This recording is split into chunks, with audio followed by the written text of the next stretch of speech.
Everybody, so if you're out there upholstering for people, they're going to be asking your advice on how to design things. They're going to bring you fabric. Sometimes a customer brings their own fabric, which sometimes is a little tricky because they're not really looking at certain things when they get their own fabric. They're just looking at color, not scale. And so this is what happened with this little cricket that I have that came to the shop. These little crickets are really made close to the ground. They're like accent pillows in some ways, so that you put them close to the ground.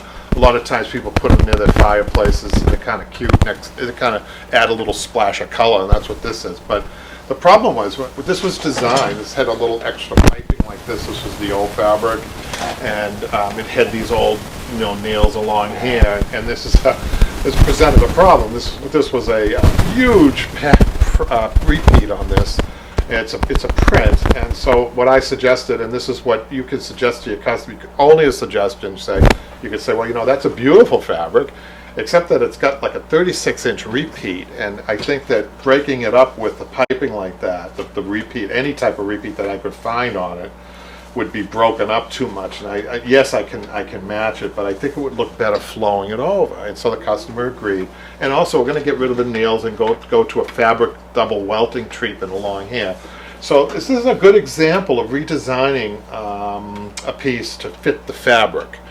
So I hope that was helpful to you, and we'll see you next time.